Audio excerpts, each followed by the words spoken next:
the better candidate and why you are the better candidates.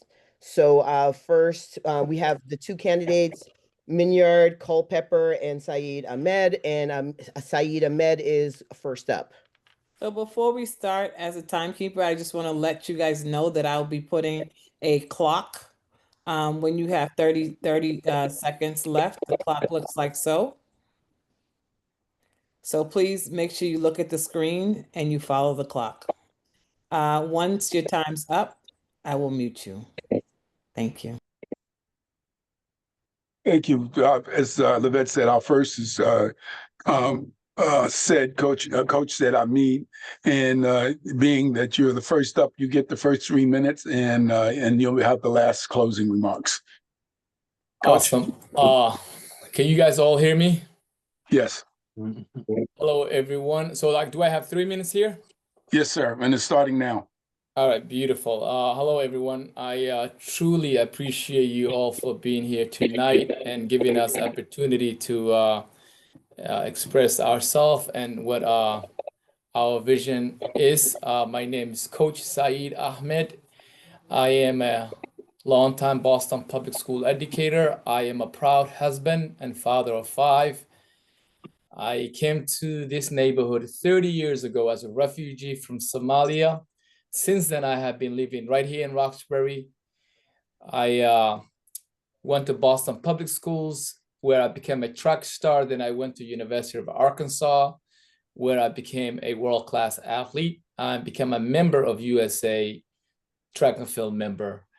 And then after that, I went to came back to the Boston public schools, where I played many roles, such as assistant unit leader, dean of a student, classroom teacher, and then first court-based supervisor of attendance of a district of Boston public schools. I co-founded 2 nonprofit organizations, one of them being Boston United Track and Cross Country Club, the only free running program in the city of Boston. And then I also used to lecture Harvard University at the African and African American Studies.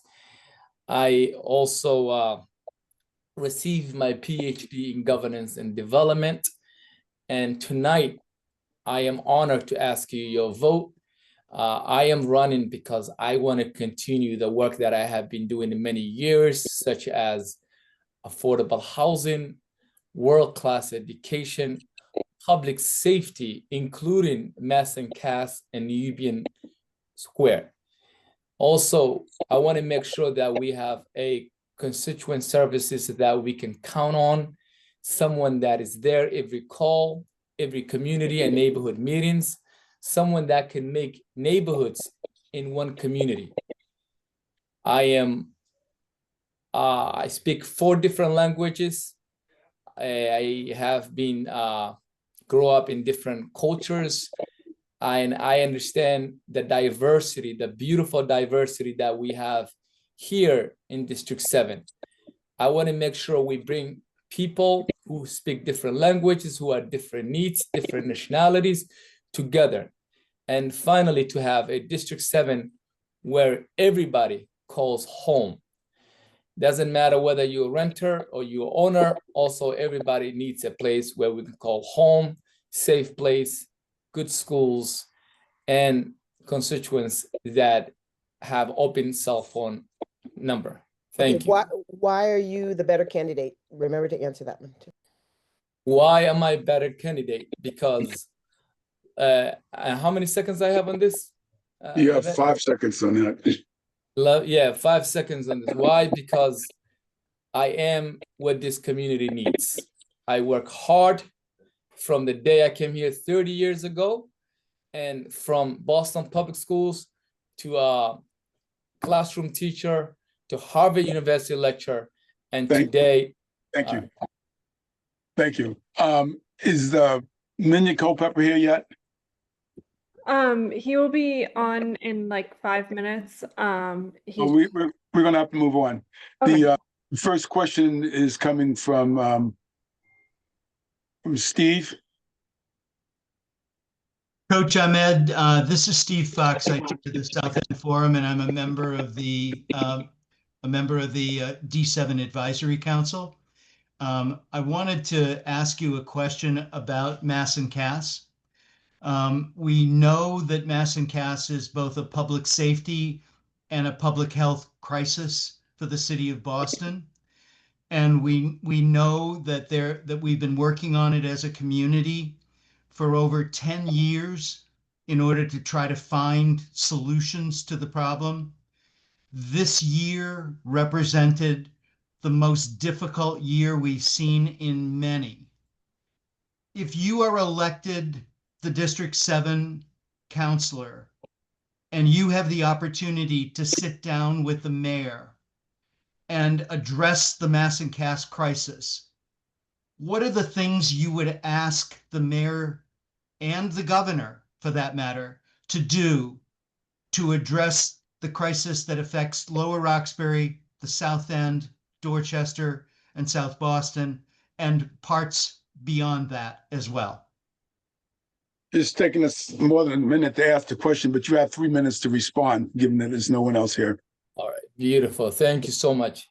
Steve Fox, first, I want to personally thank you for all the work that you do at South End. I mean, honestly, sincerely, I did not have chance to say this to you, but everybody that I talked in South End truly appreciate the work that you do and the concerns and care that you have for that neighborhood. It is very true. Mass and Cass is a humanitarian issue. Mass and Cass, in fact, every time I drive by there, it reminds me of a refugee camp that I used to be in Kenya. It's a very sad situation. I have been there personally. I went there, hang out and told them, look, I'm running for Boston City Council. I don't have camera, no pictures, none of that stuff. I want to make sure I learn. What do you need? Like, where are you guys from? I learned these folks are coming from everywhere in the country, different parts of in the country. I learned that every day they calling each other, all making this place where they just increasing the population. To go back to your question, if I would sit down with the mayor and the governor, first of all, there's election coming up next year, governor's election. I want to make sure there's a question on the ballot regarding to Mass and Cass, because this is not just the Mass and Cass or South End or Lower Roxbury's issue. This is a nation state issue. I want to make sure, we decentralize services that are happening immediately. I want to make sure that also there are open spaces in the state that we can take these folks. And then also figure out if we can reopen that breach, because Boston's mayor was the one that closed the breach, so that everybody's aware. That breach needs to be reopened immediately and figure out. It might take a long time. And also work with other folks, such as John Fitz and Ed Flynn. Those the Districts 2 or District 3 and District 7 kind of share that area. We want to make sure that it's not just the governor or the elected city councilors. I want to make sure also there is actually a trick thing here. If you make this a human crisis or humanitarian issue, that by law takes away some kind of a community's voice. I want to make sure day one, I listen to the community, especially Lower Roxbury and South End, and see what they have been doing.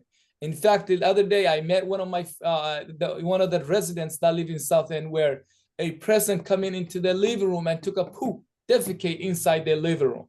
And that same person who did that hangs out in front of their house daily, and they have children. They have young children. I see it while I was knocking doors, people defecating in front of the stairs, sleeping. At the parks, I see needles, people shooting by the neck, needles. Steve Fox. Thank you. Thank you. So I have a couple of a follow-up question for you on this issue. I'm not sure that I understood what you would say to the mayor in terms of your asks as a first-term counselor.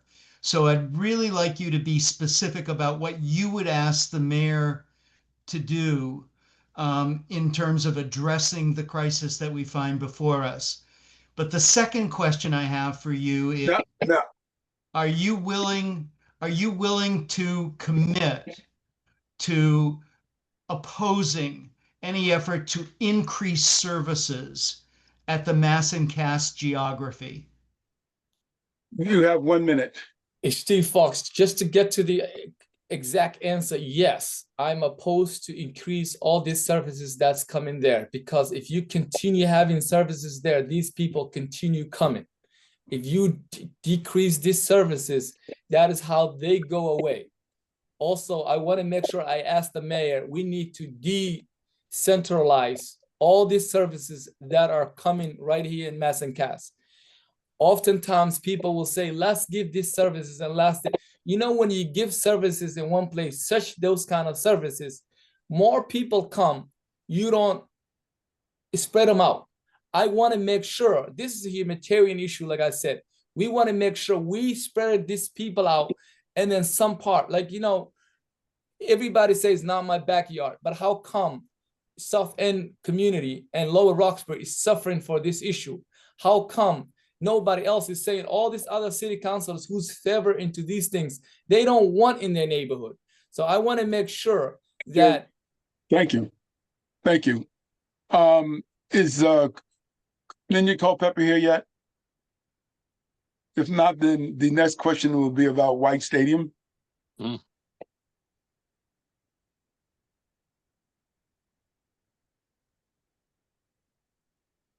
Senator Wilkerson. Good evening. I'm sorry, I just had some devastating news, so I'm talking a little monotone right now. Here's my question. Actually, I'm a member of District 7 Advisory Council as well. Welcome to the candidates and all of those of you who have joined us. This is a question that was actually written by one of our long-term and active members, Rodney Singleton, who couldn't be here. So I'm reading this question for him, and then I will have a follow-up question for him, Coach. For decades, White Stadium has stood as a symbol of Boston's unequal investment in communities of color. Neglected while wealthier neighborhoods have experienced sustained investment and care. Many residents view the current privatization plan not as progress, but as another example of systemic racism and inequity, using public funds and land from District 7 to benefit wealthy private investors, while schools like Madison Park High School and John D. O'Brien continue to crumble. The legacy of court-ordered busing and decades of inequitable school funding should serve as a sobering reminder that we've been here before, and that real progress means learning from those mistakes, not repeating them. If elected, how will you make District 7 whole from a White Stadium process that many believe has never centered our community's best interests? And how will you ensure that attempts to remedy historic injustices in District 7 are not replaced with new forms of institutional racism under the banner of revitalization? Senator Wilkerson, thank you so much for the question. And very good to see. I truly appreciate you being here and being part of this. You have 2 minutes. To answer this question, White Stadium is actually a special part of my heart. As I told you guys earlier, I came to this country 30 years ago as a refugee, 12 years old. Only thing I knew what to do was how to run. And White Stadium was the only place where the middle school had a track where we all come together from different schools and ran. I went to Washington Irving Middle School in Rosendale, and I can never forget every time we win a race, how excited we feel going back to the school. White Stadium cannot be taken away from our community. White Stadium belongs to a Boston public school kids. White Stadium belongs to this community. I am hurt of the pain that I see, I hear every single day when I knock these doors, especially Ward 12, and people are just don't have enough information. People are scared of gentrification. People are scared of community access access at the White Stadium if this goes forward. And I said this before, and I'm going to say this in front of you. As a city council, I want to make sure that we put hold in this and make sure the community is aware of everything that's happening. I want to make sure that our community's voice being heard, because our voice, I feel that District 7 right now don't have voice at the city hall. Look what happened when O'Brien was moving to West Roxbury. Nobody. I live across the street from O'Brien. I didn't know that. I was a Boston public school educator. And my niece and nephew go to O'Brien. So White Stadium cannot be taken away from the hands of our children. We need it. Our football players are very significant part of our community. As you know.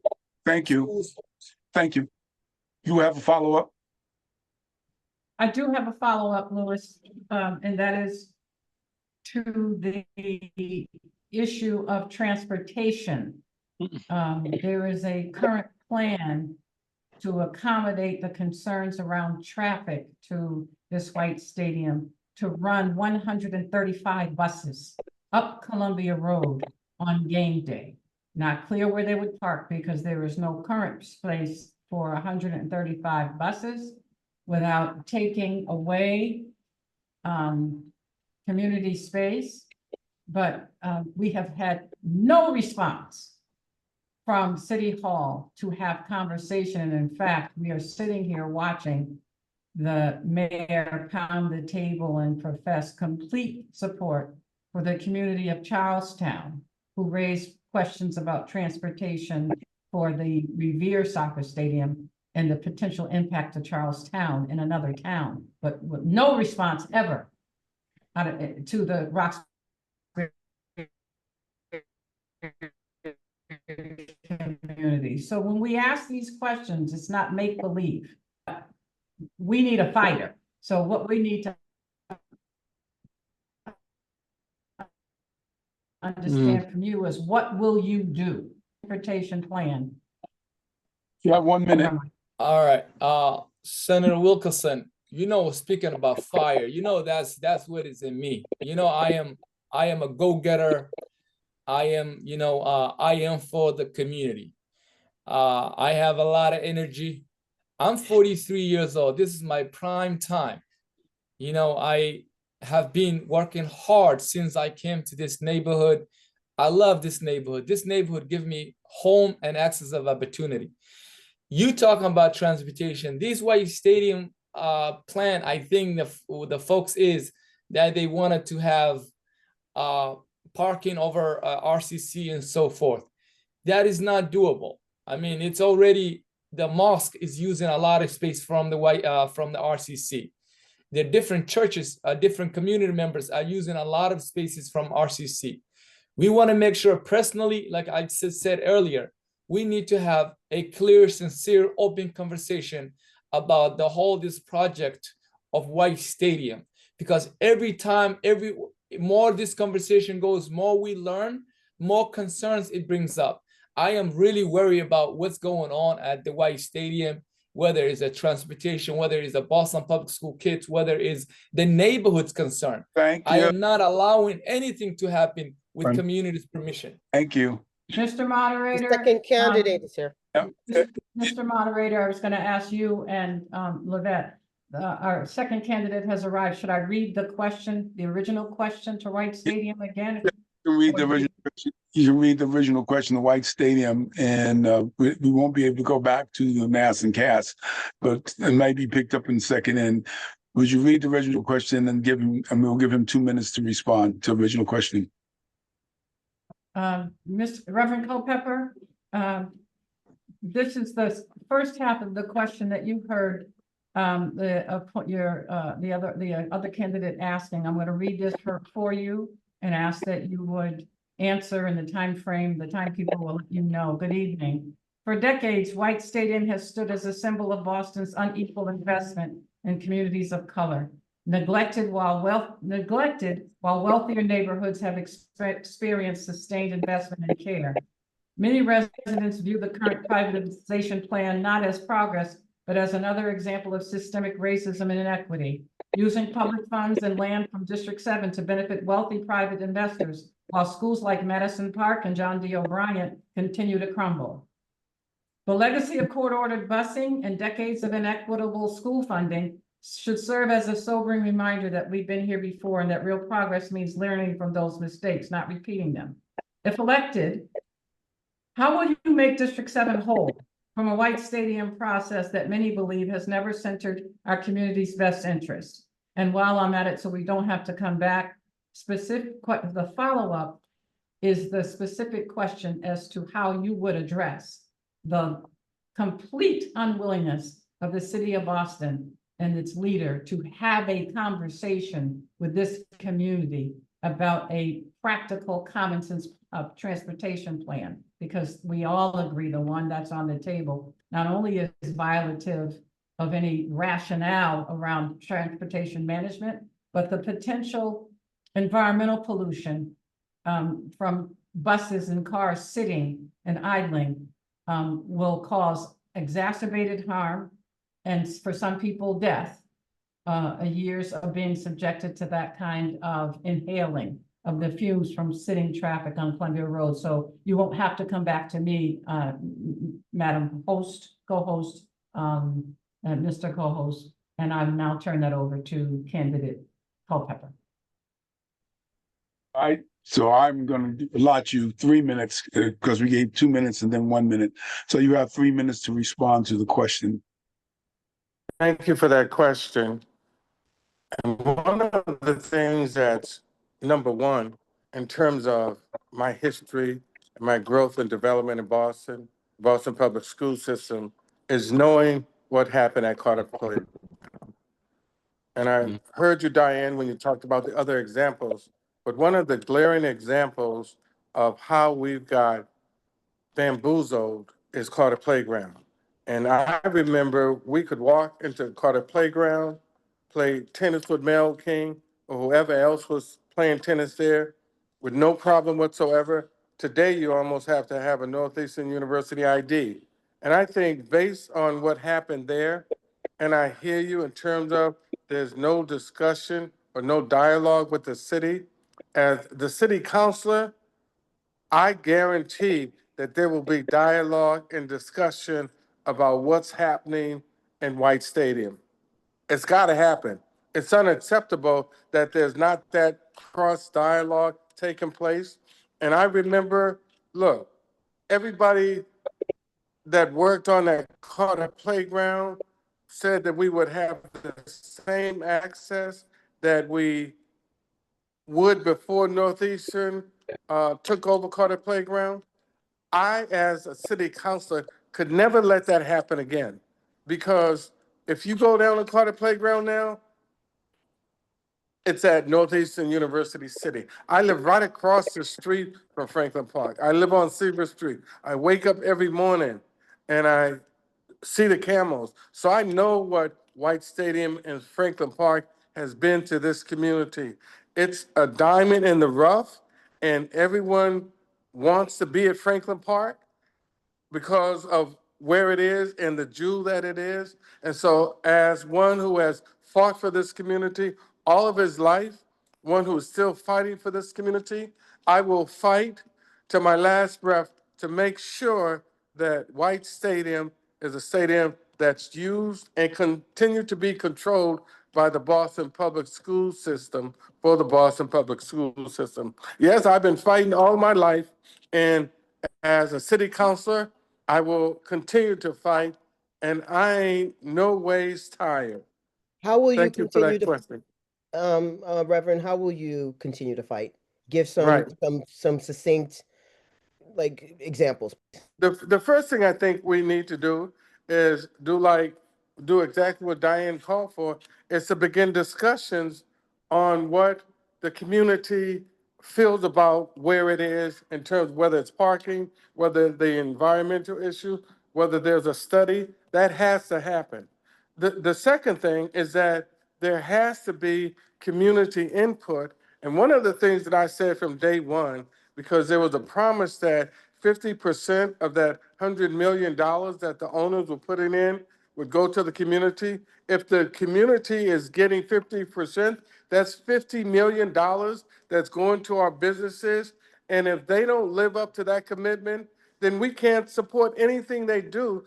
$50 million for our businesses in Grove Hall and in Eggleston, businesses that are struggling today, that can you imagine what $50 million would do? But I think the first thing that I would do as city councilor is to begin this discussion and to sit down so that the discussions and the concern of the community are not only put on the table, but are dealt with in a meaningful way. Thank you. And could you also address that follow-up? No, there's no follow-up. Can I say something about that or no?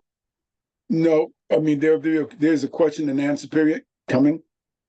But right now, this is done with the White Stadium. The next question is on transportation, and Mella is the one answering the questions. Mella?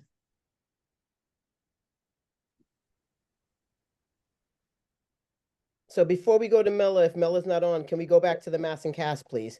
Can you just ask the Mass and Cast question, please, Steve? No, when is Mella not on? She's If on. Here. Yes, ask your question, please. I may interrupt as a fact checker, we're wondering where the 50% has gone that has already been spent, that was just mentioned by Reverend Culpepper. We can get that in the open question. We can get to that in open questions. Okay. All right, Mella, please. So if elected, what would you do to address the issue that that the MBTA has relative to Ruggles Station? They currently have a proposal and planning to move forward with redirecting the 22 and 28 buses away from Ruggles Station. And it would cut off access to one of the biggest transit hubs in the MBTA network, which is Ruggles Station. And they would reroute those buses not through Ruggles Station, but out to the Longwood Medical area. That hub connects people to airports, TF Green through the commuter rail services, trains, and out in the other direction, you can get to the Logan Airport, as well as points connecting people all over the place. Rerouting those buses away, what would you do to address the issue of transit equity and transit justice as it relates to this specific issue and other issues throughout our community with bus and bike lanes and so on and so forth? What would you do? Is that for me? What do you mean, is that for you? That's the question. I mean, can I directed to answer the that? candidate. Is it to me? Has 2 minutes. No, thank you.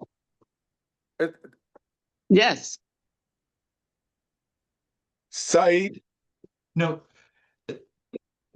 you have 2 minutes. Yes. Sister Miller, thank you for being here. Thank you for the question. The transportation and MBTA and buses is a crucial support for our community. You know, a lot of residents of Roxbury, South End, and Dorchester are low-income folks, you know, that oftentimes depend on the buses and MBTA, trains. I think this is an issue that it had been existed for a long time. Like, for instance, the right here across the street where I work at, in Nubian Square, has the biggest bus station in the city of in the area. Also, we have that those buses supposed to be free from Nubian Square to Ruggles, as far as I remember, but some of them are not. Also, all these lanes that are closing from those two lanes that one lane is closing for MBTA buses and stuff like that, we're supposed to have something in return. We're supposed to have a free buses because they are taking whole lot of space from our community. So those buses supposed to be free for the community. That's not happening. This is something that really, I think China and is working on. I know you are part of that committee, that the MBTA and buses that also advocating for, more bus connections and more bus stops. But I want to make sure that I will work with China Tyler and Chris Worrell and those folks that are really our state reps, because that falls into the also the state elected officials' responsibility. Thank you. Thank you. Reverend Culpepper, same question. Thank you for that question. And one of the interesting things about that question is that the MBTA has decided to make changes in the community in D7 without even coming to us. I know because last year they decided they would move the bus stop that's right next to the church. That bus stop has been there for years for folks that have been taking the bus to the church. It's right next to the church. The MBTA decided that they were going to move the bus stop without even talking to the community. And so what I did when I first heard about it, I called the city to the table. I called the MBTA to the table. I called them all to the table. We had a meeting in the basement of the church, and I told them, you're not moving that bus stop. Because if you move that bus stop, then we're going to protest. We're going to be out in the middle of the street to keep that bus stop. Now, that was one bus stop that would have affected all of the bus stops along Humboldt Avenue. We also know that the MBTA has a plan that we don't know about yet. We've been hearing it leaks about this plan that they have, but I don't believe just because it's a state agency that the District 7 counselor shouldn't call them to the table when it has an effect on the community. And this rerouting of buses makes no sense whatsoever, because if we don't stand up and demand what we want, then we'll get whatever they decide we should get. And so I say, as a District 7 City Councilor, I'm going right to the MBTA General Manager. We're going to have a meeting, and we're going to tell them, number one, you can't reroute those buses from us, because many of us, look, they're talking about putting a bus lane up Blue Hill Ave. How can they reroute buses from us? Many of us depend on those buses to get back and forth to work. The NBA needs to come to the community. The city transportation department, I know they're probably involved in this some way. Mark Sunderland was working with them from the Garrison Trotter Neighborhood Association. So we'll do the same thing we did with that bus stop, demand that they come and meet, and demand that they don't make any changes, because the change would be substantial in a way that folks wouldn't even be able to get. Look, Miniard Culpepper has been a fighter for D7 in Boston, all of his fighting. Timer. Thank you. Nala, do you have a follow-up question? If not, we'll move on. You're on mute, Mela.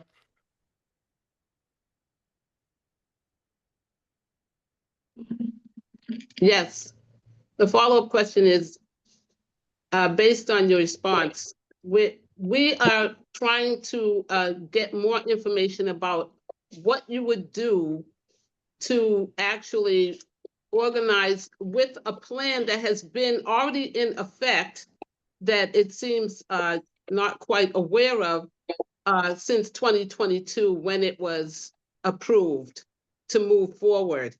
And how would you link with the city to learn more about this, evidently, because it seems that neither one understands what's going on there.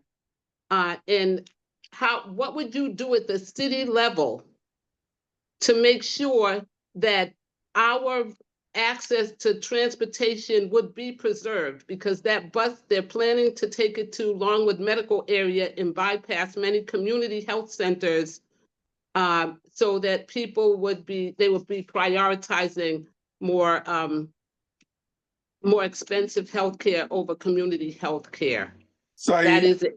thank you. Said, you have 1 minute. Would you like her to repeat the question?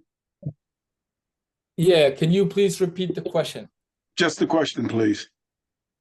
The question is, what would you do at a city level to address current plans that the MBTA has that have been approved and are moving forward that will cause our communities to not have access to major hubs like Ruggles Station, and cutting off access to community health centers that are along those routes? What would you do at the city level as in your role as a city councilor to assure that we do not lose access to these places?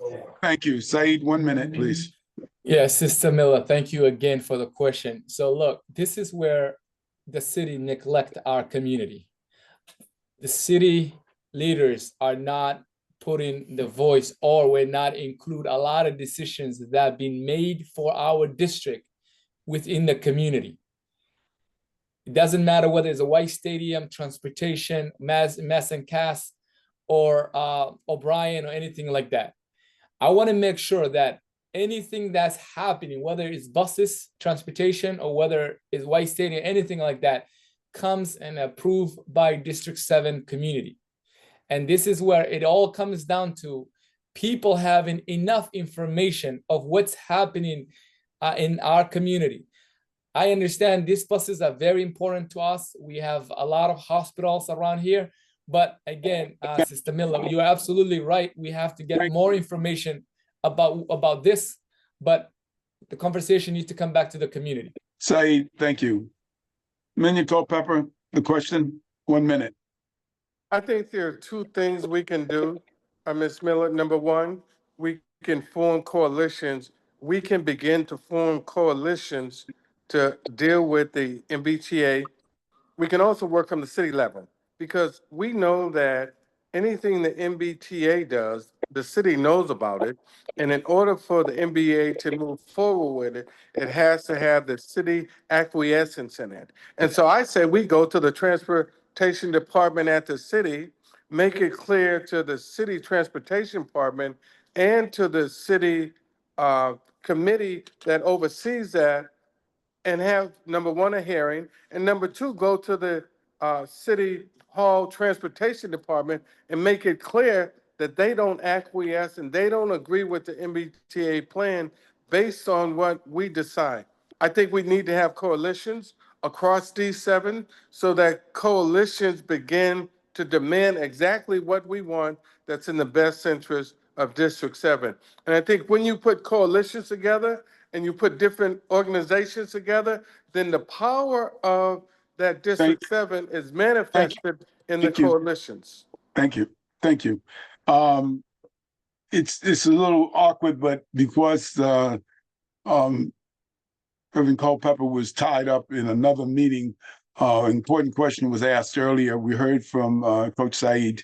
I would like to give the maker of the question 2 minutes to ask the question, and the Reverend Culpepper 3 minutes to respond. Thanks. This is on Mass and Cass. Thank you. Thank you, Louis. Appreciate it. Reverend Culpepper, thank you for being here. I'm Steve Fox from the South End Forum. The question that was discussed already related to Mass and Cass has to do with the crisis that is represented as both a public safety and public health matter. And the question is, what would you do on your first day when you have an opportunity to sit down with the mayor and make an ask on behalf of Roxbury, South End, and the rest of District 7? What would you specifically ask the mayor to do to resolve the crisis at Mass and Cass? Steve, thank you for that question. I know it's one that has been discussed over and over, but on day one, the first thing I would do, and we know that the city has already voted for what they call a recovery campus. In other towns and other cities, it's called a care campus. We know that's something that is desperately needed because that's what they had at Long Island. Number one, the first thing, and we've talked about it with regard to Mass and Cass, different ways that the folks from Mass and Cass can be transported back to Long Island. The issue came up of boats transporting folks from Mass and Cass back to Long Island. The issue came up of having a ship where folks, like in different states during COVID, because you need to have a campus to really treat them. And I say that care campus, that recovery campus, is critical in order to really treat them. When you look at different cities, Skid Row in California, they have what they call a care campus. We called it here recovery campus. The other thing that's important, I think there needs to be safeguards regarding the community and the drug dealing. I think, number one, the dealing of drugs is a non-starter and it should be taken out day one. That's the first ask for the mayor because many of those folks that come to Mass and Cass, they come for the drugs. And if there's no drugs there, many of those folks that are coming from outside of Boston are coming just for the drugs. So I think, number one, you've got to stop the drug dealing and the drug selling from taking place at Mass and Cass, because once you do that, you cut off the supply of drugs. Many folks won't come there because the number one reason they come there is to buy drugs. I think the care campus, the recovery campus is critical, but again, in order for folks to be treated, they need to be treated someplace. But I think the first thing you have to do is really stop the drugs from coming into Mass and Cass, and that's through the drug dealers, and that's through better enforcement of the BPD. Once you stop the drugs from coming in and the drug dealing, then you can begin to deal with the issues of the disease of addiction and mental health that they're experiencing right now. Reverend, you are on the record as supporting safe injection sites as a vehicle. If you're saying with one hand that you want to avoid drug dealing, safe injection sites actually provide an opportunity for people to use.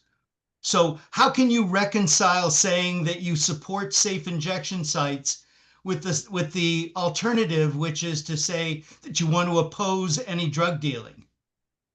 That doesn't. Right. So the safe How do you reconcile? the safe injection site that I talked about is part of a care campus. It's not an independent safe injection site. It's the same thing John Moran talked about when he talked about having a safe injection site as part of a care campus. It's not an independent safe injection site. It's a component or an element of a care campus. So it's not just setting up a safe injection site where folks just go to use their drugs. It's part of the care campus. It's an overall approach to deal with Mass and Cass. But a safe injection site specifically is an opportunity for people to use drugs on a consistent day-to-day basis. And fentanyl is now used 12 to 15 times a day. That's what a safe injection site is. How can that be reconciled with a care campus? Well, it would be part of a care campus because folks that come to the care campus Excuse me, are still. Reverend, we're out of time on that. We have another section that's not too far off, and you may want to get back to that. But we're through this section. Steve, thank you for your questions. Thank you, Louis.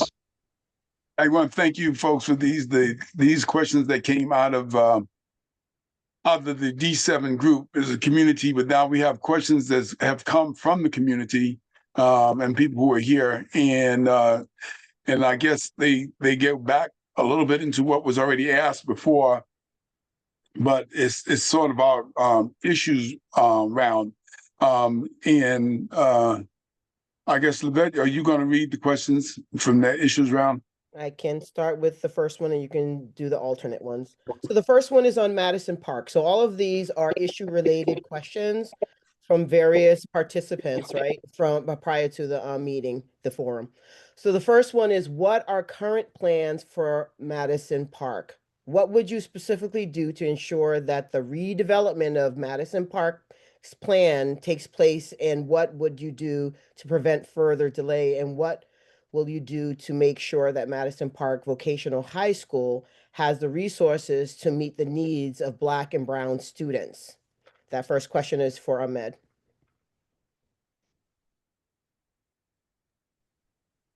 Thank you, sister, so much for asking me the question. So Madison Park High School, in fact, I used to live at Haynes House, which is in Madison Park Village. Also, I used to coach at Madison Park High School. I also coach throughout the years at outdoor, Madison Park High School track. And the issue here at Madison Park, being the only vocational school in the city of Boston, is really underinvested.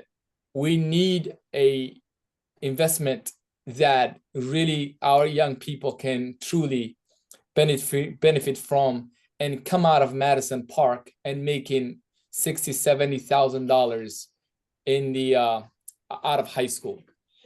I think Madison Park High School, there is, like, again, it's a diamond in the dirt. There's a lot of schools that are eyeing Madison Park. Northeastern is eyeing Madison Park. Winwood Institute of Technology is eyeing. I worked for Boston Public Schools for 15 years. There was the reason why they were trying to move O'Brien is to make sure also get Madison Park out of there at some point. So what we wanted to say is that Madison Park High School is a diamond in the dirt that our community have, and we need to emphasize, we need to put more attention. And then Alumni Association from Madison Park Association should be empowering the teachers and the community that's around the school. It is, for instance, Madison Park High School kids, every single morning when they go there, they go through the metal detector. O'Brien, which is attached to it, does not go in metal detector. It's all about the expectations. Automatically, kids that go to Madison Park High School, their expectations is lower than other school that's attached to. That is us as a community to come close and emphasize that is discriminating among our own kids. Okay. So as a Boston City Councilor, District 7, I will emphasize those basic issues, just like, two kids, two symbolists walk in the building. Okay, Coach. Okay, Coach, moving forward, can you make sure that you stick to the points? You gave us a lot of summaries and information, but next time I need action steps. And so, Culpepper, you're next, and we need action steps from the very beginning, please. Right. Thank you. Day one, I will demand a new Madison Park. We know that the city has the money to put up in terms of the new Madison Park. We need the state to do the same thing.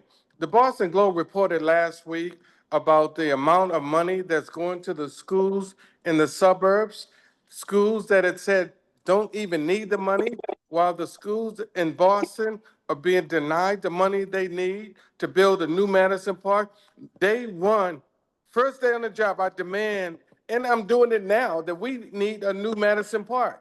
We don't need a Madison Park that is rehabbed or retrofit. We need a new Madison Park. When you look at Northeastern across the street, you look at those dorms, you look at those, everything for those students in Northeastern is brand new. We need the same thing for our students at Madison Park, and I'm willing to go to the city council day one to fight for a new Madison Park. In fact, I'm at the We the People Forum. They just asked me that same question about Madison Park. I'm sorry for being late, but I'm at that forum. I jumped out to jump on the D7 Advisory Committee. But I think we need a new Madison Park. Charles Yancey fought for a high school in Mattapan for years, didn't get it. But Miniard Culpepper is going to fight for a new Madison Park, and he'll get it because not only do the students deserve it, but we're doing ourselves up to service if we don't give our students the best of the best. At Northeastern, those kids come from all over the world for a co-op. The students at Madison Park are having challenges getting a co-op. I want to make sure that those students, day one, are able to get a co-op job in businesses around the city and the state the same way they do at Northeastern. We need to give our students the same highest quality. If we expect them to perform at the highest quality, we need to give them the highest quality in order for them to perform. Thank you. Thank Time you. is of the essence, so it's really important that everyone like actually gives action steps. We all are familiar with what the problems are. We need action steps. Who are you going to leverage? Which people are you going to get this work done is what we need to hear moving forward. 1 Want me minute. to talk? 1 minute, Coach. Yes, can you hear me? Yes. So first of all, I believe that Madison Park High School, used to have over 1,500 students back in days. I worked in Boston Public School past 15 years. Now Madison Park enrollment is about, I believe, 700, less than 800. So we want to make sure the school has kids that have the goal of taking advantage of these vocational activities, whether it's a trade. There's a lot of unions actually going into Madison Park, which I am very proud of. 30 seconds. So what I believe is also we have the pilot programs. It's like, we have a great hospitals, Northeastern, and they have to pay their fair share to support our schools and our educational departments. Who are you leveraging to do that, Coach? Who would you leverage to do that? Yes, 36. Yes, it will definitely leverage to the I will go after the great schools, the hospitals, all these nonprofit organizations. We have a pilot program that we can use to leverage, and they make sure they pay their fair shares. Like Harvard University has a place, Northeastern University, one with Institute of Technology, also the Brigham Women's, all these private institutions that are here in our area need to pay their fair share supporting our schools and our young people and our education. Thank you. Reverend Culpepper. The first action I would take, I go right to the mayor to make sure that that money that they put aside for Madison Park is still available. If it's not, we know we've got a new budget coming up, and through that budget process, we can hold that money aside. Then I would go to the governor, and I point to the governor exactly what's happening with the money for buildings around the state, the money that the Boston Globe reported is going to schools that don't even need it, that money should come into the city of Boston. And when you look at the money and you think about reparations and you look at what we need in the city of Boston, we need much of the money that has been going to suburban schools to come to the Boston schools right now. And so I go right to the governor. I don't have a problem sitting with Governor Healy, saying, Governor Healy, we need that money to come to Madison Park and any other new schools. Because when you really look at charter schools, for some reason, those charter schools don't have any problems getting built brand new with state and city money. I say we need to do the same for the Boston Public Schools. Thank you. Okay. Before we go on to our second question, which is Blue Hill Avenue Center bus lanes, it's been in the chat. People are appreciating your comments, but they want more specifics. They want you to try to respond directly to the questions, and all this stuff on the side they said is good, but people would like more direct response. The next question is about Blue Hill Avenue Center bus lane. What is your position on the Blue Hill Avenue Center bus lane? What is the impact on the business and religious community? Do you support it? Yes or no? And if so, why? Said, Coach? Yes, the plan building the center running indicates the buses in Blue Hill Avenue. It's, it really is, again, going back to the community. It's something that we need to have a community conversation, whether the community is something they want it or not. It's, again, these, plans that the city is just making without communities' awareness and the community's willingness is not something that that I'm going to be part of. I want to make sure every plan that we have, it's clear and community understand, and we'll make a decision from there. I don't want to say we're for it or against it. I want what the community want.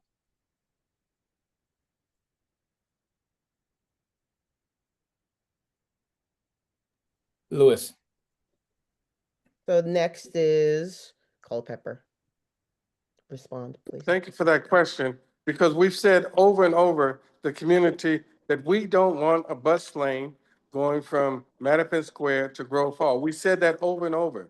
We can't say it any louder or any clearer that we don't need a bus lane to go up Blue Hill Avenue.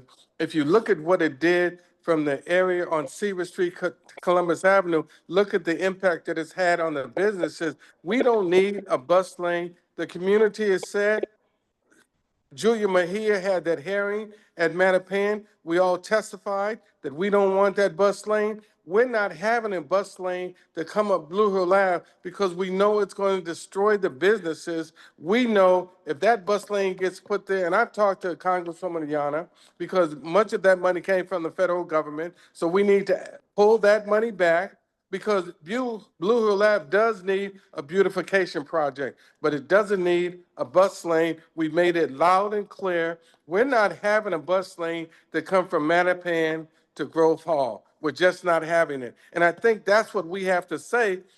We're not having it. And if we say we're not having it, that's all the city needs to hear. We don't need a bus lane going to Blue Hill Avenue. It's only going to destroy the beauty of Blue Hill Avenue. We do need to beautify and do other kind of creative things with Blue Hill Avenue, but certainly not a bus lane. The community has been loud and clear against that bus lane. Thank you. Capital funding, breakdown of contractual and infrastructure. So what are the revenue sources for the capital budget? What is your understanding of that question? You have 2 minutes, Said. The capital funding basically is the funding that we have to allocate it, that we have to split into our communities and schools and public safety and so forth. I want to make sure that we are on the table of every funding that it's being allocated for our young, students or public safety or streets and so forth. I want to make sure that, again, every dollar that the city of Boston have, we got our fair share right here in the District 7. District 7 is underinvested. We said oftentimes we're building these buildings and that money does not go to to our district. How come every other district gets their fair share? They are more invested than our district. So I want to make sure everything we talk about is something that we have a plan, that we have a vision before we asked. Thank you. Reverend Culpepper. Thank you for that question. When you look at our budget and you look at appropriations and you look at where the revenue for the city comes, the revenue comes from taxes, the revenue comes from developers. We got the IDP program where developers contribute to that when they don't use those units for low and moderate. So when you look at the capital budget and you look at what we need in terms of District 7, I looked at the budget and I looked at what other districts get for their other city councils get for their district in the city of Boston. We are on the low end of that budget. We don't get the resources for our businesses. We don't get the resources in terms of housing development. We don't get the resources when you look at the city budget for public safety. You look at across the board, District 7 has been shortchanged. And so I, as a city council, will go and fight for District 7 to get their fair share of the resources that the city has as a result of the capital budget. When you think about capital improvements in our district and in our neighborhood. When you look at homes, just basic grants can allow someone to redo their porch or redo their steps. I know we have the program, that grant program that the city has, but I think when you look at District 7, even with regard to that grant program, we don't get our fair share of grants. One of the reasons why is because Thank you. And I think that to be helpful, I'm gonna let you start with the response. The second part of this is, can you tell us how much contract D7 receives in comparison to other districts, and what are the revenue sources for capital budget? And you're, I think from what I saw, I think it was around 19%. I think when you look at the capital sources and you look at the bill that went up to the State House that wasn't passed to raise new revenue, we know that much of the city's budget, we get federal funds. We know that we're going to take a hit with those federal funds. We know that we need new sources of funding. We know that with the pilot program, just take the payment in lieu of taxes for nonprofits. When you look at Northeastern is not even living up to the commitment of what they promised to pay with regard to the pilot program. So I think, number one, we need to look at the resources. I think it's about 19%, which is a shame for D7. And I think we look at the appropriation budget, and as we look at the appropriation budget and where dollars are going, we begin to carve out what's needed in our district, in District 7, for the resources, whether it's for businesses, whether it's for housing, whether it's for schools, whether it's... Thank you. Saeed, the same questions. Can you tell us how much contracts D7 receives in comparison to the other districts? And what are the revenue sources for the capital budget? You have a minute. It rotates how many, the numbers that percentage is not fixed percentage that District 7 gets. However, the other resources that we can get is the pilot programs, right? We want to make sure that Harvard, Northeastern, Beth Israel, Brigham Women's Hospital, these large nonprofit organizations that we have in our district are paying their fair share to also. The federal budget is getting cut. We want to make sure that we tapped in the state also, asking the state their fair share as well. And working with, creating a partnerships, working with other elected officials is a relationship. You know, whether you go these big institutions or whether you go with the state levels or federal levels, is you got to be willing to talk to the other folks and making sure that you are getting what they support. In fact, also one thing I like to see is also every school or nonprofit organization, I want to see it in publicly how much they paying, because we don't ask them that. Thank you.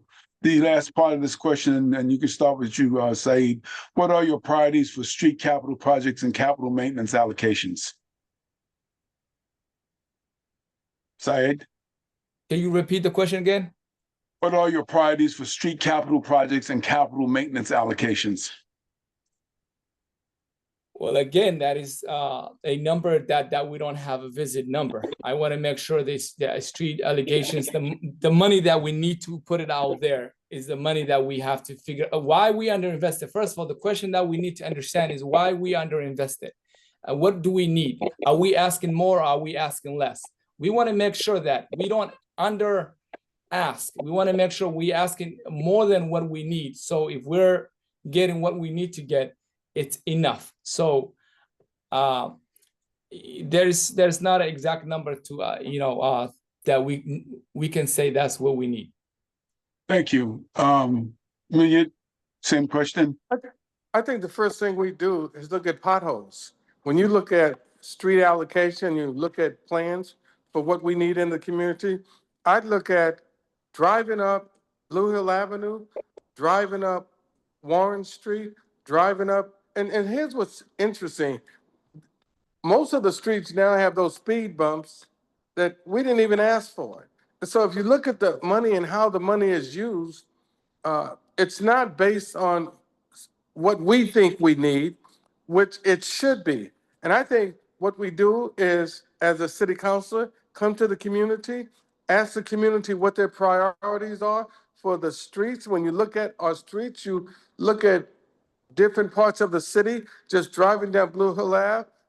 You look at the center lane, there was flowers there at some point in the past. So I'd look at number one, just potholes, basic potholes. Number one, look at what the community prioritizes as their needs in terms of our streets and our needs during the summer, in the winter, because we know that many times our side streets are not plowed at all. But I think the first thing I would do as city councilor, come to the community, have meetings and ask them for their priorities to take back to City Hall. Mr. Culpepper, I just want to give you a correction. So some neighborhoods did ask for those speed bumps, okay? So it's possible that some neighborhoods didn't ask for it, but I know of some that did actually ask for them. Okay, and so while you have the floor, would you do housing and development? Yes, I will do housing and development. But first, I would like to ask both. I guess we'll be starting with Ahmed. Who is Cairo Shen? Please tell us who he is. Caro Shell. Shen, S-H-E-N. I truly don't know who Caro Shell is. Okay, move it to Culpepper. Culpepper, please answer the question. I don't know who Shen is either. okay. Okay, so we're in trouble then. Okay, so the next question, so I need you to look it up. So can you tell us what squares and streets are? What is that term and what is it all about for the city? Squares and streets. Ahmed. Can you repeat that? Squares and feet? Squares and streets, what is it? Can you tell us, can you define that project that's going on in the city? All right, you don't know? Yeah, I don't know. Culpepper. Squares and Streets is a plan that they have. They're looking at the different streets. The streets are become part of the square for the development of what's to take place in the city in the future. Okay, is anybody satisfied with that fact checker? You're not satisfied with that, please? Please inform. Next question. Need clarification on that. That doesn't sound like it's even close to what the description. It isn't close. Steve, what is your view? Number C, Levette. So, okay, so that just makes it more obvious for the participants as to who we're getting as candidates. Okay, so the next question is the BPDA director has said that you have to build luxury housing in order to get affordable housing. Do you agree? If you do, why or why not? Or if you don't? Said, 1 minute. Yes, I don't agree. You have to build a luxury housing in order to get affordable housing. I think we have plenty of space in our district. We have a clear plan of what we have, what we can use. I believe that we can build a lot of affordable housing in our area. Oftentimes when we get these buildings go up, there is open lottery for the entire city. I want to make sure that doesn't happen. I want to make sure that lottery is just for District 7. There's a way we can work around that. So we don't definitely need to have these lectures in order. This is a way of gentrification. So like the number of the housing they want for affordable housing, it decreases. And then when these buildings go up, what happens is they start eliminating those affordables, and then it becomes all luxury. So no, I don't agree with that. Thank you. Red from Culpepper. Well, one of the things that I've said, not just what I've said, but what I've done with regard to housing in the city of Boston, we know that we have a gentrification issue. And we know that when we look at the housing in Boston and we look at gentrification, what I've said is that I have a gentrification neutralization plan. To your question is, the more high cost housing we have, the more of our residents we're going to shut out.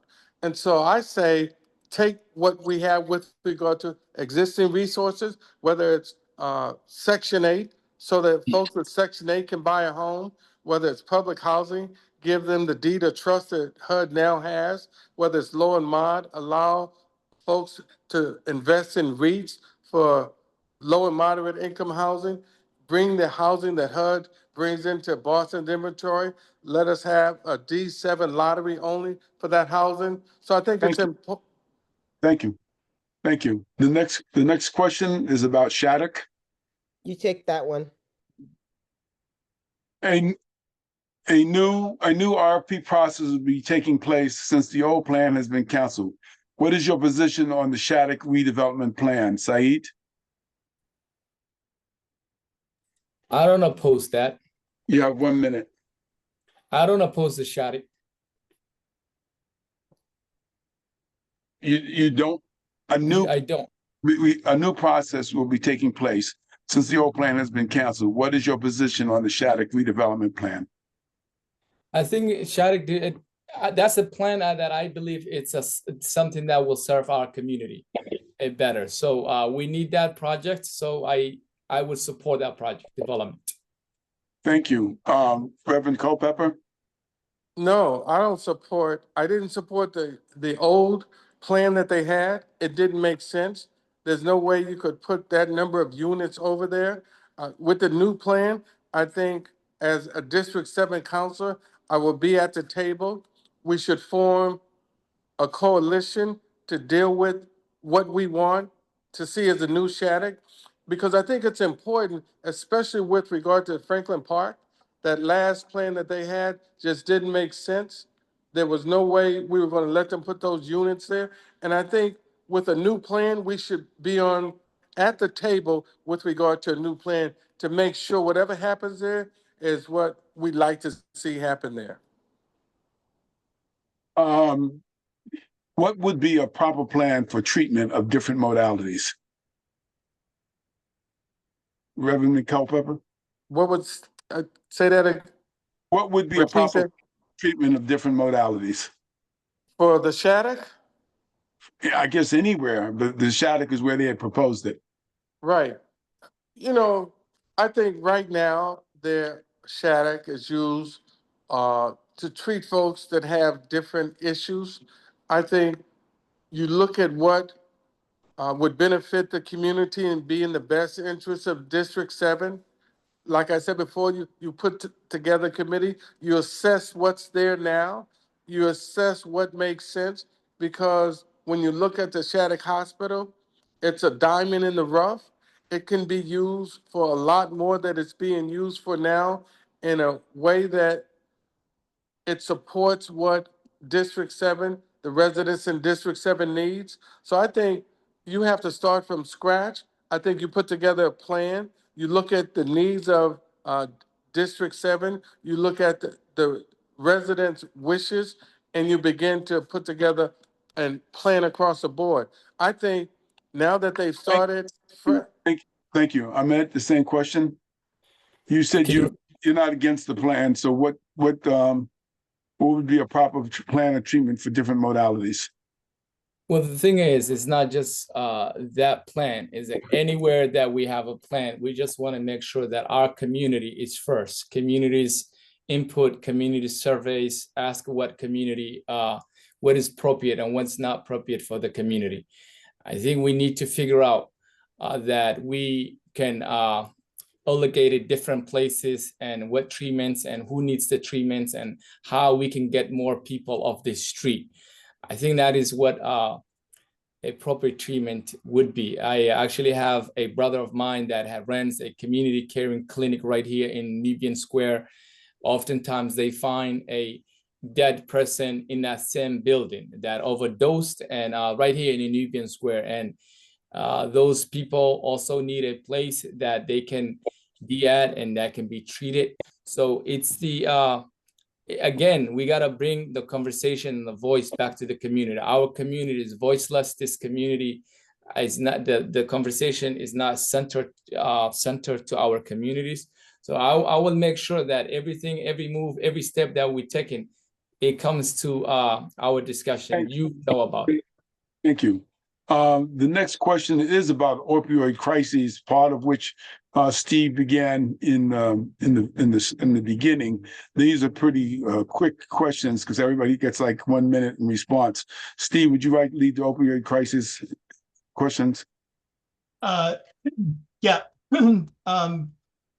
For Reverend Culpepper, one of the key issues that we're confronting right now is the difference between harm reduction and recovery first. Where do you stand in terms of harm reduction strategies versus recovery proposals or initiatives as the alternative treatment modality for opioid treatment?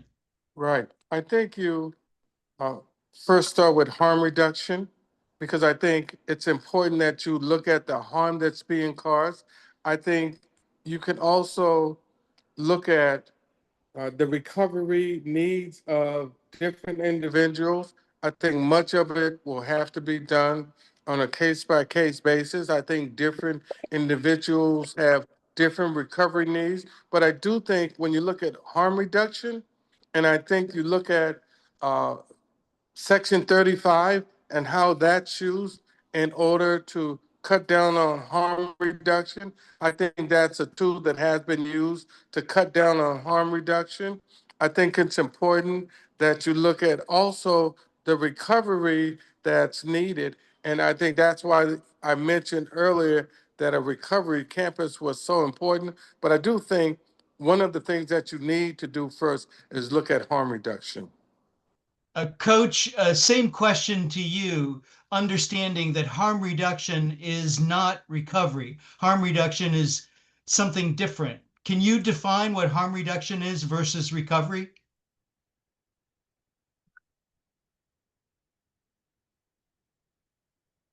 You're on mute, Coach. Yes, I think when you were asking earlier, something as asking folks to have a safe injection area right here in the Madison Cass, which I was against, is that you bring in more services into a place that already have overdosed and issues with problems of our such community like Madison Cass and Nubian Square.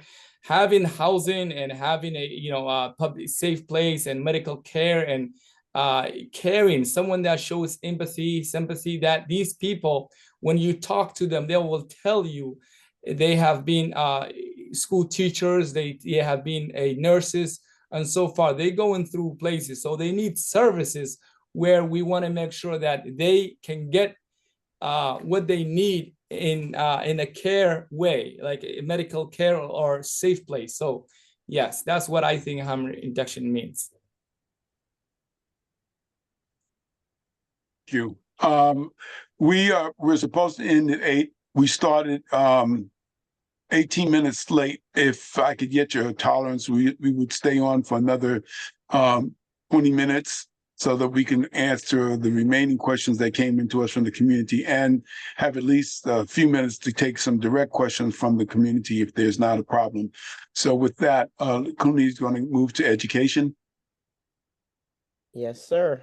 So in education, what should the Boston Public Schools do to improve student outcomes, facilities, equity, and leadership?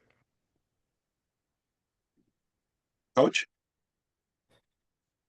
Yes, absolutely. That is what I have spent past 15 years. In fact, I used to be the first supervisor of attendance in Boston Public School, first base supervisor of attendance in Boston Public Schools. I think it's all about expectations. Like for instance, we keep having a hiring adult into schools, but we don't want, like for instance, I'm a coach. So what happens is like if you see an athlete not motivated to do a sports, and then you keep giving more coaches and you giving more new shoes, a new shirt, that's not gonna solve the problem. What is gonna solve the problem is motivating our students, making sure our students believe in themselves, making sure our students having the right resources. Like for instance, if you take a child from Madison Park and you put them O'Brien, the way they behave is totally different. If you take a child from O'Brien and put a Madison Park, it's totally different expectations. So expectations for both our school leaders and our students need to be addressed. You know, there's a lot of students that are going from Boston Public Schools to charter schools, and just is the expectation. So as Boston City Council, as your Boston City Councilor, District 7, I want to make sure that our leadership that understands that we can go to Boston Public Schools and we can have a smart young people out. Thank you. Culpepper.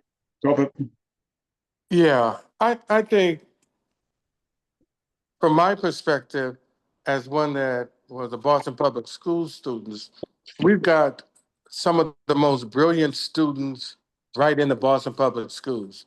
We need to give them the resources that they need to succeed.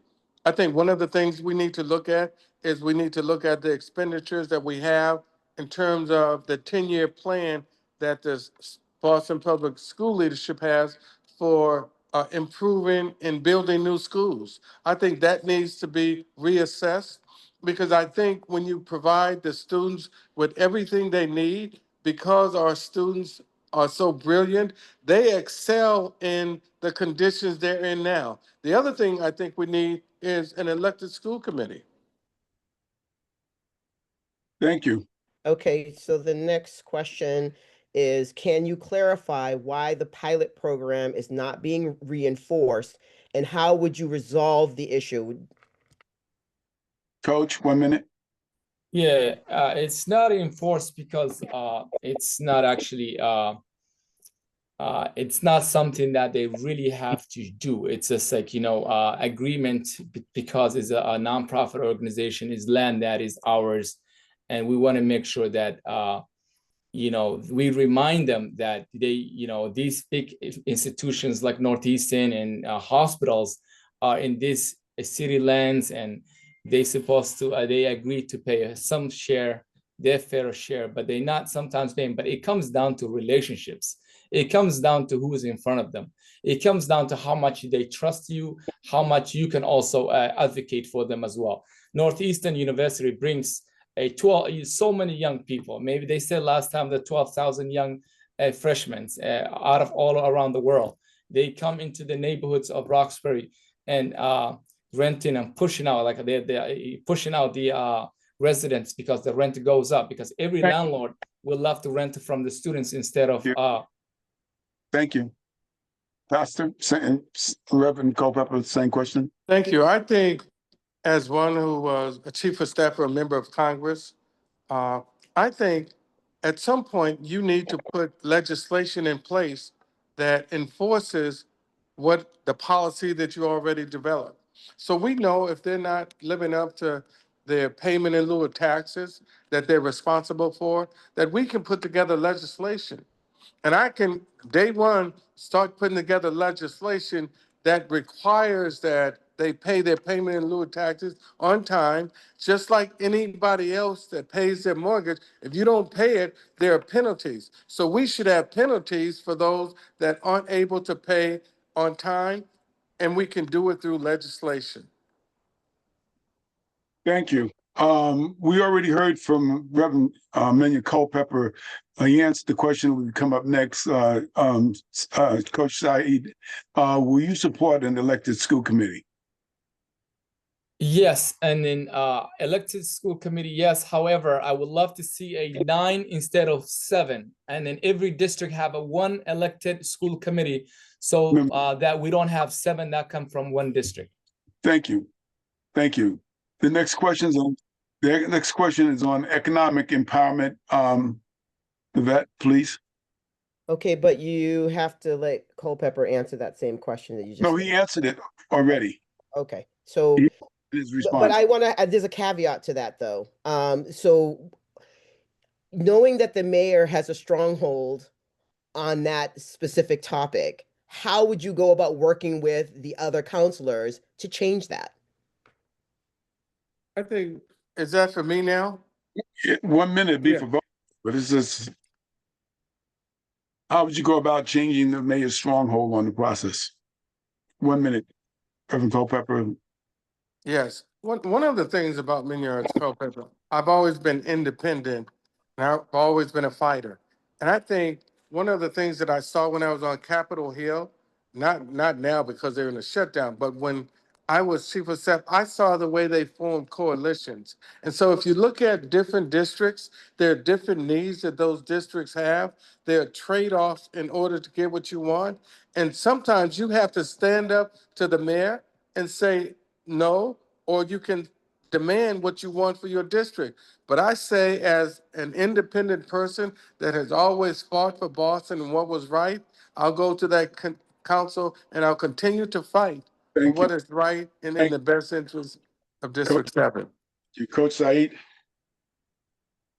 Yes, definitely. I answered the question. I also am independent voice. I am for the community, and then about the school committee, I would love to see a 9 different elected school committee, just like we have a districts. The question was, how would you work with the other councils to break the stronghold that the mayor has?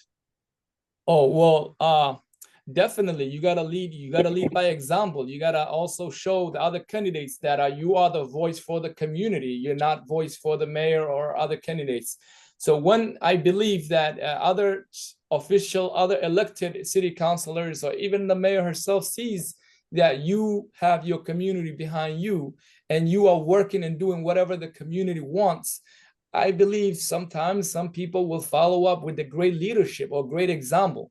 I always been from high school to college to pro. The next set of this next question is about economic empowerment in small businesses. What suggestions do you have, both policy level and grassroots, that could help strengthen small businesses and startups, specifically in D7? 1 minute, Coach. Well, small business is the backbone of our community, whether it's a coffee shop or grocery store or home health care or whatever. I want to make sure that we make it easier for getting their license. I want to make sure there's workshops. There's a lot of people that have great ideas but don't know how to start anything. Right. And then we want to make sure those people are coming on the table. I will have day 1, I will have an office right here in the District 7, and we will have a bi-monthly town hall meetings. And these folks can come. I remember when Chuck Turner's office was open here, and my family was looking for immigration paperwork and stuff like that. They went to his office. He helped us with immigration paperwork. I want to make sure that we have an office that helps small businesses and those who have a great idea to create small businesses. So, and it is backbone of our community, and all the red tapes, all the, permitting and stuff like that. I want to make sure we work around that and then make it faster and get people's dream come true. Thank you, Culpepper. Yeah, one of the things that I've seen when I did work on Capitol Hill was how the empowerment zone like worked. that one? And one of the congresswoman that I worked for called herself the mother of empowerment zones. I saw how they created the empowerment zone in Detroit. They created one in Boston, but they were intentional about investing in it. I say we create an empowerment zone that includes Nubian Square and Grove Hall, and we can be intentional about working with the city and economic development to invest in those businesses within that empowerment zone that are in need of investments. We know that our businesses are struggling, but I think you take an empowerment zone. If you look at Detroit now and the success of that empowerment zone from Detroit, their downtown is booming. I think we can do the same with Nubian Square and Grove Hall and be intentional to work with the city's economic development department so they can invest in an intentional way in those businesses that are in need of investments in order to grow those businesses. Thank you. The next one is on taxes. And based on the commercial, the tax rate increase on commercial properties, what do you think about the home rule petition and about that solution? 1 minute, Coach. Yes, as I'm knocking doors, as I'm going place to place, it really hurts me when I see how raise taxes and it's impacting our community, especially those former Boston Public School retiree or anyone, because there are they get a fixed budget and the taxes are going up and up. Some people are forced to be out of their homes in order for them just to live comfortably. I want to make sure that I fight the taxes and keep the taxes low as possible. And even like there's families that have a multi family homes, every time the taxes raise, what happens is they raise the rent. So once they raise the rent, they can survive. But there are families that are they just own one home by themselves. Those families, no way they can increase their Thank you. Reverend Culpepper? Yeah, I think that, and I was hoping that commercial tax bill that went to the State House passed, because I think that we carry residents in the city of Boston that pay taxes. We carry much of the cities on our back with the budgets that we have. And you look at what we have in terms of expenses, and then you look at taxes, but you look at the commercial world in Boston, you look at what they pay, they need to pay more. That $1 million bill that the state passed, those businesses were threatening to leave the state. They didn't leave the state, they're still there. So I think we need to figure out a way that we can reenact that commercial tax bill, because that is a way that we could relieve some of the taxes, especially when it comes to our seniors. Thank you. So the next question, 2 questions on equitable land acquisition. What is your position on giving land to CDCs to develop housing? Some say that it's an old and antiquated model and it needs to be extinguished. Let's start with Reverend Culpepper, 1 minute. Yeah, I think, it's interesting with CDCs. When you look at other cities, you don't see a lot of CDCs. You see a lot of private development. You see a lot of real estate developed by private developers. We don't see the same thing in Boston.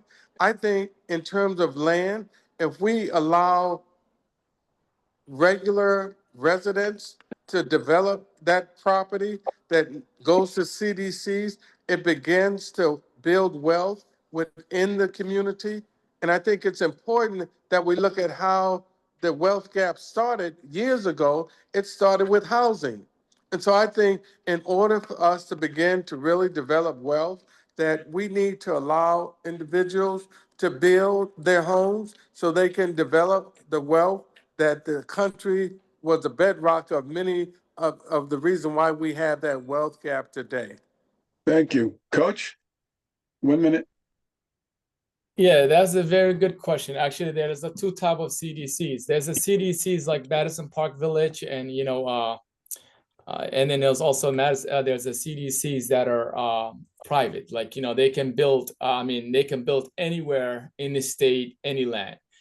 I truly support CDCs, just like Madison Park, because what happens is they focus on the area, the neighborhood, and they have a good track and record. They have support so many of our community, so many people that they know that they were struggling, and it is powerful. It actually helps, and I want to support those CDCs that are neighborhood folks. Instead of those that can build anywhere in the state of Massachusetts. They're just looking for, empty spot, and they want to just do their project in their own businesses. I care about this community. Community comes first. Thank you. Thank you. We have a number of other questions, but I want to start to open it up because we have limited amount of time left. So we did have a follow-up on that one, and a city services and a John D. O'Brien. So if somebody wants to ask about either one of those 2 topics, please raise your hand. And hopefully we can pick. Okay, yes, Rodney Singleton, go ahead. You're the first one. Before you start, let's get it right. The process will be, we're going to take some questions from the group that's out here. Raise your hand, and Levette will identify you. Please, you have 1 minute to ask your question, and the respondents have 1 minute to respond. Remember, questions. Okay, Bill, go ahead, and then Brian. Rod, You call first. Oh, wait, Rodney was there first. What happened? Yeah, nothing happened. You just moved on. His hand, Okay. his hand was, I okay. just go took ahead, it down, and but then Bill. I'm ready to ask my question. Okay, Rodney, Bill, Brian. Go. So we know that the mayor is hell bent on moving the John D. O'Brien from where it is serving a very diverse population of students to West Roxbury, where it's less diverse and a little bit more affluent.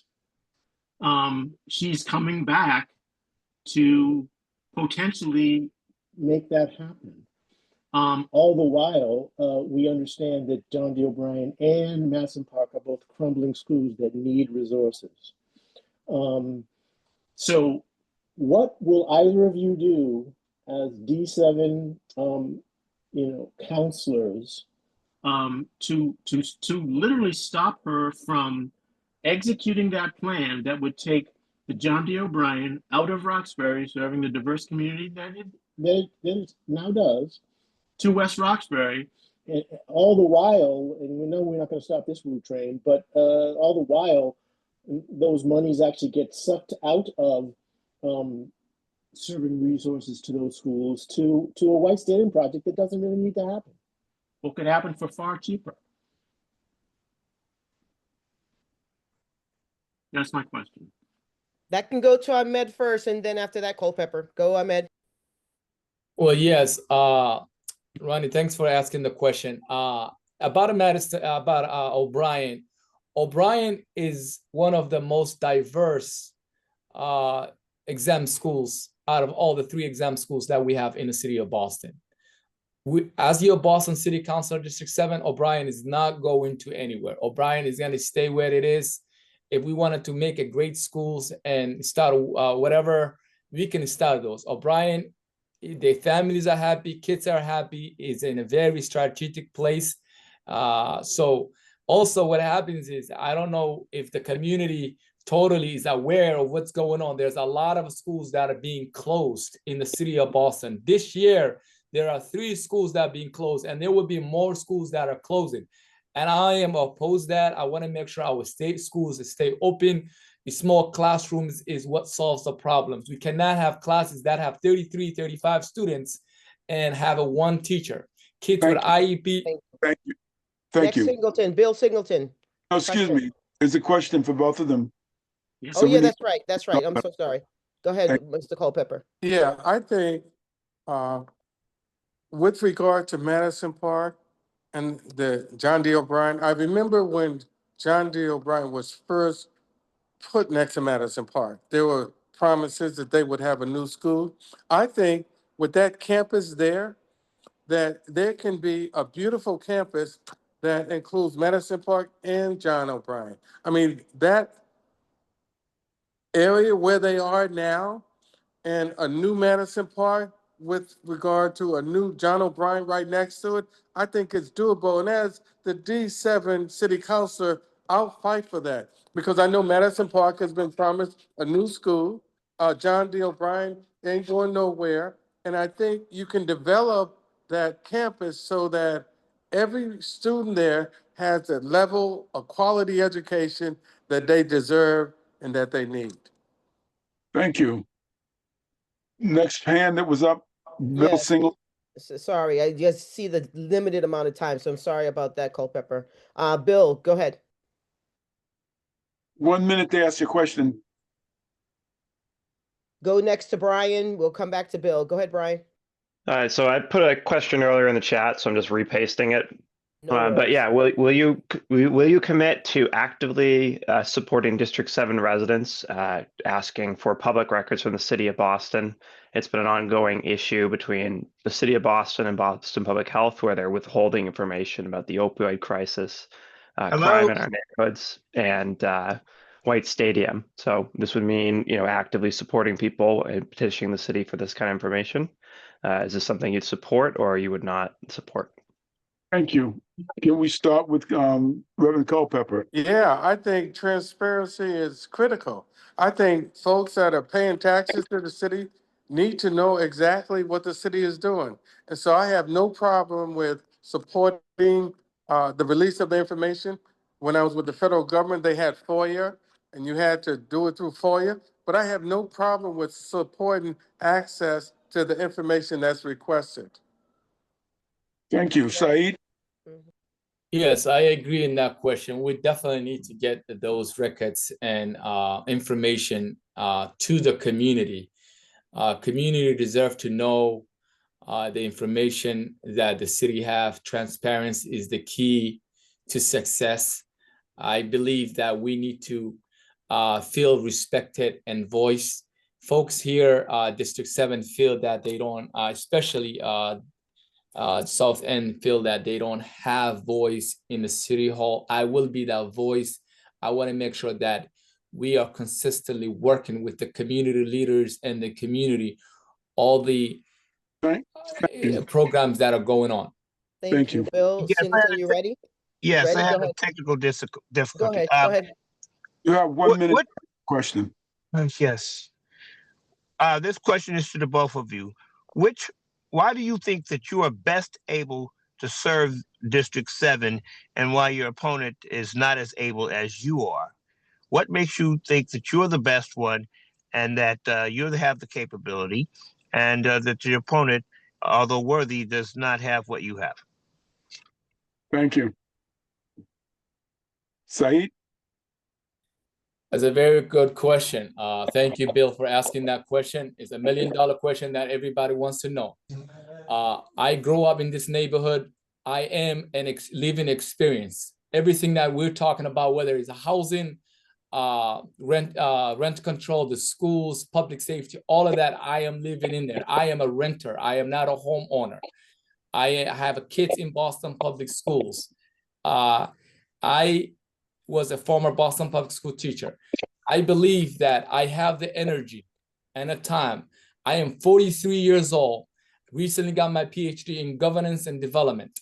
I am ready to go every door to door, making sure that I am a part of every neighborhood meetings.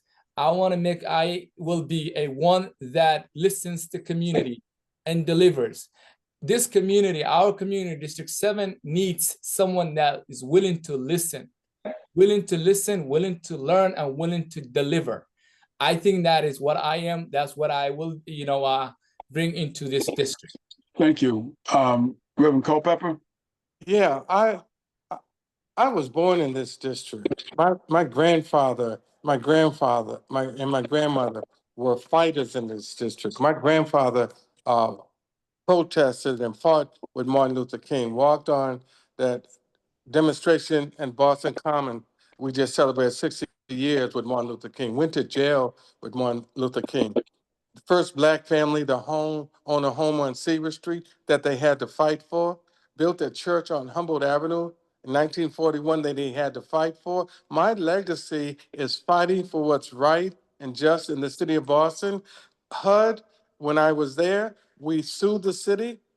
Didn't have a problem with that, fought for the city of Boston. Home ownership, I've not only transferred home ownership to Academy Homes, they own that. Campfield Garden, they own that. So I want to go to the city council to fight for housing, to fight for public safety, education, and to bring the success that I've experienced fighting for this district. When Walgreens became an issue, who stood up and fought? Miniard Culpepper.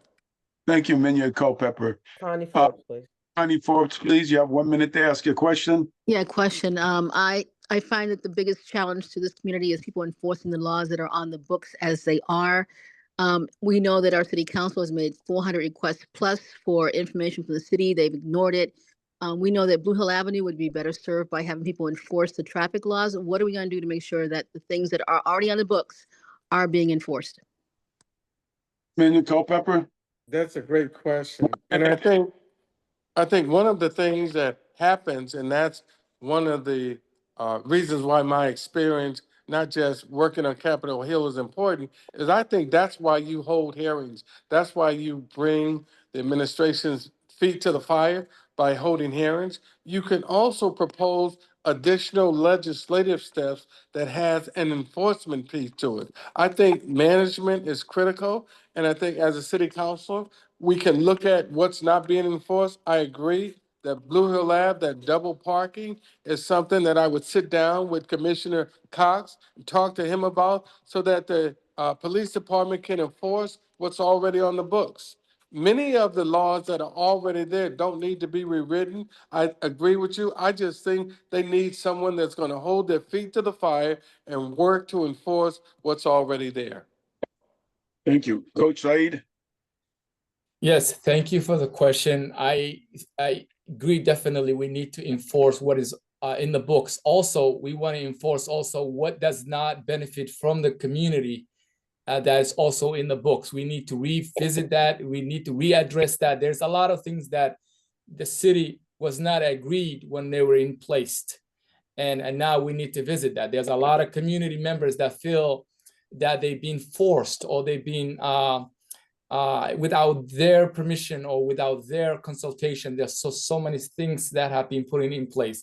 We will definitely make sure that we sit down with the community, listen to community, what is there, what is not working, what can we take out. So yes, if anything that's already in place that is working, we want to strengthen that. And what is stuff that is not working, we want to make sure revisit and ask the community what better way that would work for the community.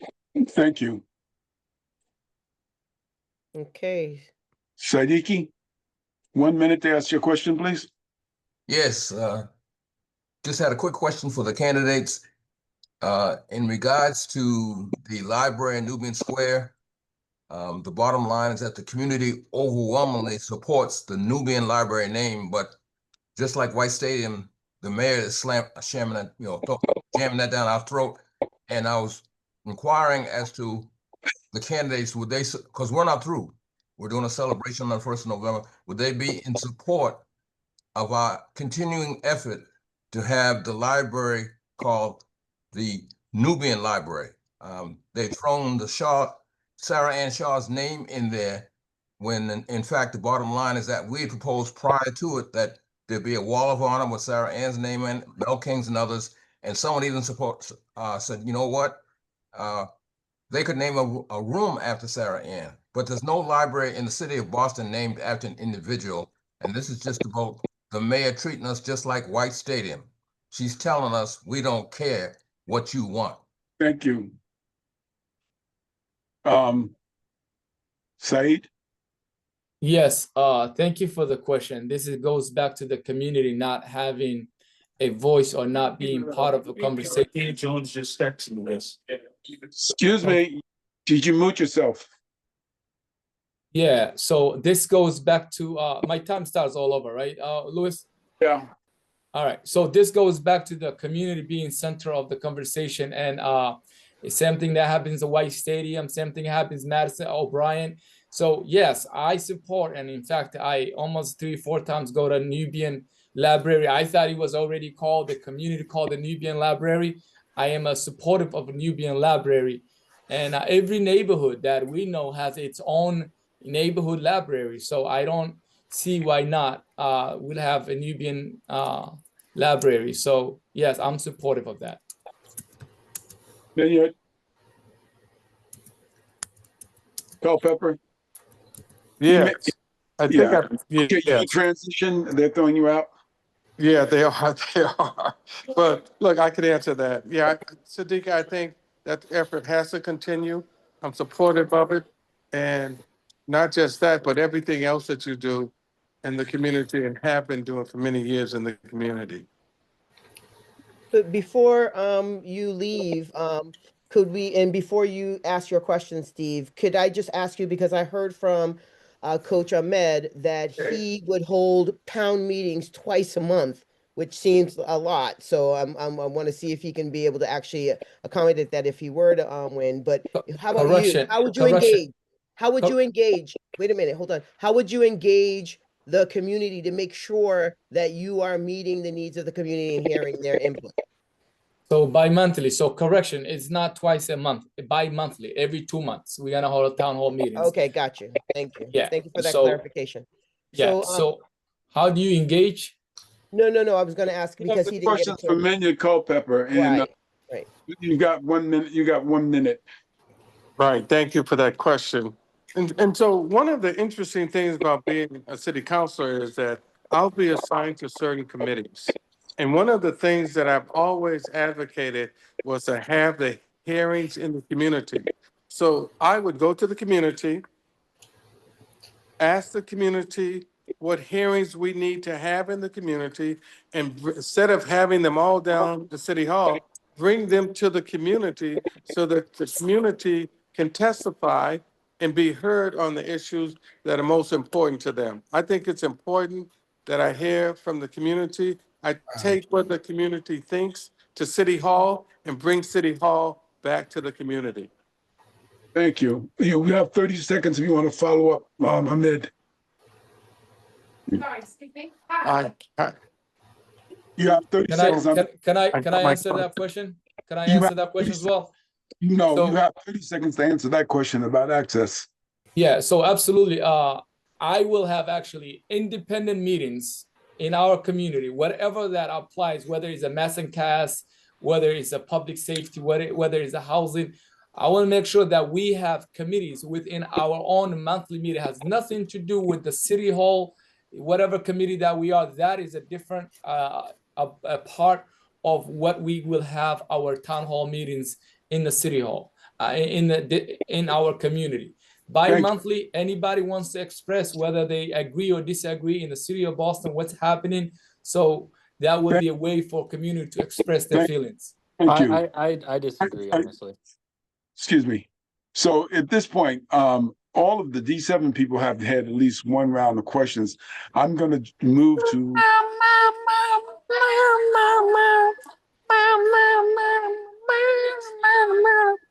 Was somebody mute? I'm sorry. I'm sorry. I thought I was muted. Okay. Now that we know you're not. Okay. Thank you. So now this is the portion which is going to be fun for just a minute because we really. Can Can I ask, are we wrapping up? Because I have an we're announcement getting to ready to make. wrap up. We're getting ready to wrap Nine. Excuse me. We're getting ready to wrap up. Before we wrapped up, we did agree that we'd have one portion for 4 minutes in which we would give the candidates the chance to ask each other a question. So I would. You almost got through without being photobombed. Who's got the mute button? Please mute Mr. Daniel. I would ask, starting with Reverend Culpepper, to ask his opponent a question. He has 1 minute to ask the question, and his opponent has 2 minutes to respond. Skibbity bup bup, yes, skibbity. You guys were being photobombed. If you get.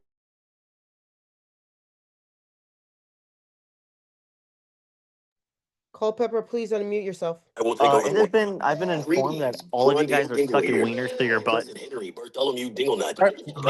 get off this phone, whoever you are. We're having a meeting, and respect our meeting.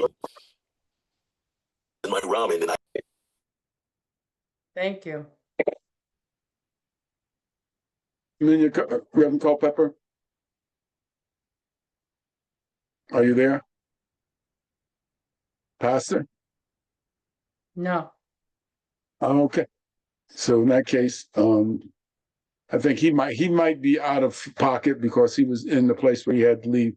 Did you, Saeed is the only candidate on now. Do you still wish to ask your question, Senator Steppen? Yeah, I would love to actually give Steve Fox a question. He had his hand up, so that would be fair to give Steve if he has a question. You're not counsel yet, so we get to run this. The question could I was going to give the senator a chance to ask the question, and then I would have Fox.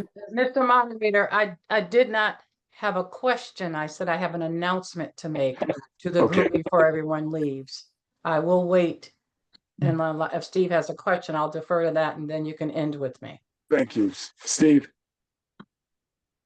You're muted. Off mute. And you have to come off mute, and you have 1 minute. I hear you, Louis. Coach, the primary responsibility of a district counselor is really constituent services in the sense of connecting constituents with their government. That's always been the primary mission of constituent services. are you willing to make a public commitment that you will organize and implement a D7 audit of all city services in D7 to ensure streets, parks and playgrounds, and all public infrastructure is accounted for, and that we've got a list beyond 311 that tell us what needs to get fixed and maintained throughout the district? And I mean that in the sense of committing your own resources, meaning your staff, to organize this together with neighborhood associations.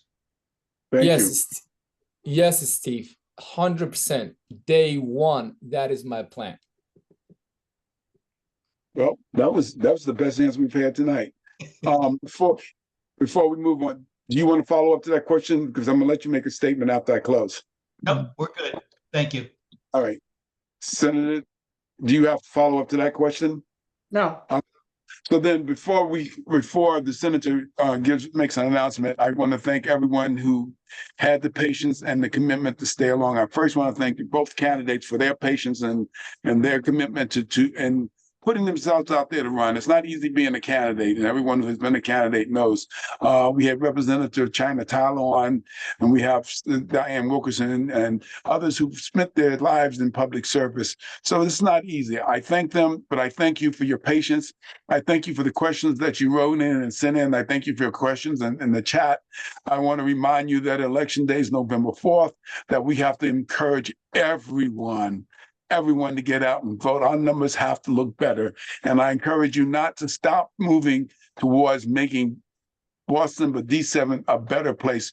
We've done well because we had leadership. I thank our Councilor Anderson. I thank the members and the 46 organizations. And most of all, I thank you for being diligent in your commitment to making D7 one of the best districts, if not the best district in the city. And with that, I'll turn it over to Senator so she can take us out of here.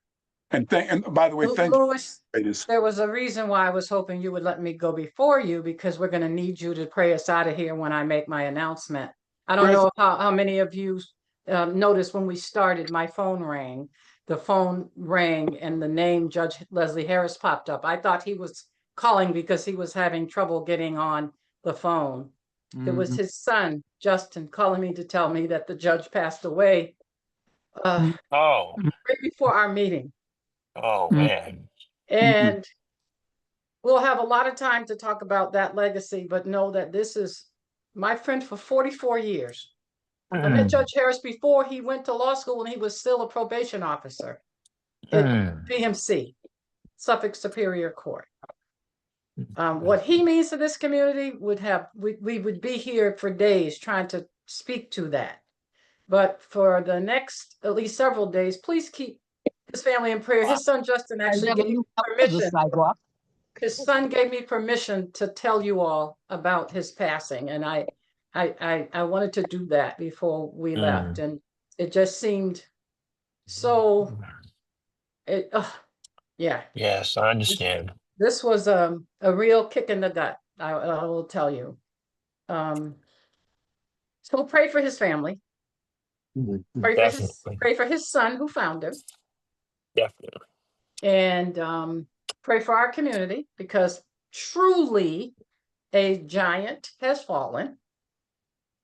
And it's one less soldier in this battle that we have. And so I say all that to say, Louis, I would ask, I think it's appropriate, with Reverend Culpepper gone, if you would, Mr. Deacon, unless there's another minister on this call, if you would just pray us out of here. I don't want to hit you with that, but if you would, it would be appropriate.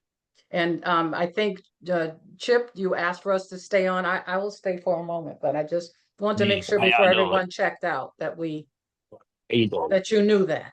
See.